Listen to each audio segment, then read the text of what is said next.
I just got my X-Pro2. I've been waiting for this camera for over 2.5 years now. When the specs came out, I wasn't too impressed. The low light capability is okay, much improved, but still not up to some of the other cameras out there.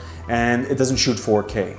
But I didn't really buy it for its video capabilities. It's kind of a running joke out there, but that's not why you buy Fuji cameras. You buy it for the X-Trans sensor, and I don't think there's any on-location documentary camera that's better than the X100S, which I also own, and now the X-Pro2. So I wanted to do a couple of video tests with the X-Pro2 and really see where this camera sits compared to my 5D Mark III.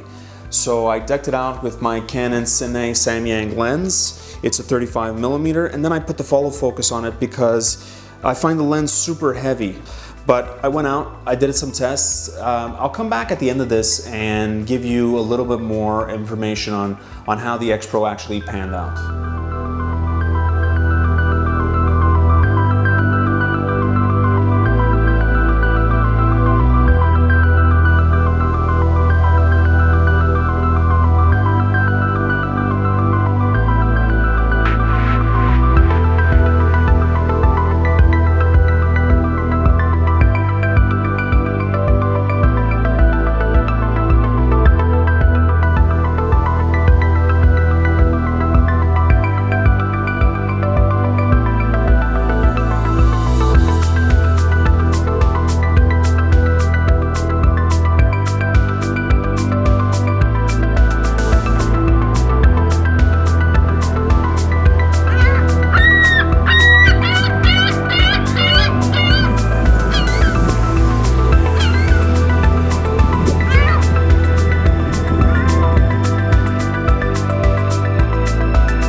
Okay, so you just saw in those short clips exactly what the X-Pro2 can do in video mode.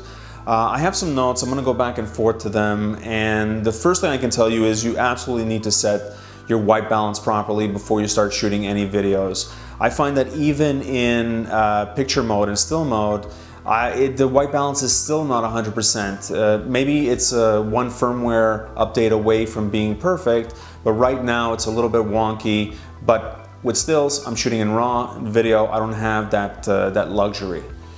Also, you kind of have to be careful where you're setting the trigger for the video. It doesn't have a two-step trigger the way my 5D does. So anytime you press one of the function button that's set, which is the top function button, the video mode kind of turns on and starts recording. Well, when I'm taking pictures, that function button is a little bit too close to it, and I must have triggered about a half dozen times before I realized that I was doing video. So I set it to this kind of front button here, and it works a little better. I do press a little bit harder at times in order to get it to work, but I find it works out. Another thing is the lenses. They seem really heavy for this kind of a camera and this setup. Even when I put my Fuji 16 to 55 millimeter zoom, well, even that's a little bit front heavy. So when you put on the Cine lens, I had to put something in there to support it. I was a little bit nervous, just gonna pop off the adapter in the back. It worked okay. It didn't give me any issues, but it's always a concern for me, especially, you know, I just got this thing. It's my baby. Another thing too is you can't set flat images with any Fuji camera, right? It's always filming in some film simulation mode. All the samples you saw were filmed in Provia standard, but there's no way to make a flat image. It's always going to be in Provia. So that's a bit of a problem. I'm going to do some more tests a little bit later on and work with the highlight tone and the shadow tone, and if it works out and I can make a flatter image that I can then bring into DaVinci and work the color, then I'll do another video on it. But that was a big problem for me. I found that almost all the images looked super contrasty. The blacks were a little bit too thick, and the earth tones were ridiculously earthy. It just didn't, I didn't know how else to describe it. I am also doing another video where I'm just gonna put up the simulation modes. I didn't film in Acros. I think it's ridiculous that people are actually keep talking about Acros as if it's some amazing thing. You know, a film simulation mode is a film simulation mode, but I filmed with it in order to do some testing. I also did it in classic Chrome so that you can actually see what the samples are. I'll put that one up also on the website. So when I was shooting, I found that in super bright situations, the video kind of fell apart. It was a little bit too contrasty. It worked really, really well in that magic hour. Even in cloudy situations, I think too much light doesn't really work for it in video mode. So am I going to use the X-Pro2 in order to shoot video? Definitely. I don't have any camera in my kit that I don't use. Is it ideal? Maybe not. But the video footage actually came out really good. I don't have a flat image. I can't really play with it in terms of putting it into DaVinci, but I still find that the out-of-the-box images are great. There's going to be some more tests. I'm going to work with the highlight tones and the shadow tones in order to try and get that flat image, the color. But aside from that, I don't see any problems with it. I think people are kind of downing on Fuji for their video capacity, but it's ridiculous. It's a good camera, and I'm going to keep shooting with it no matter what. Okay, that's it.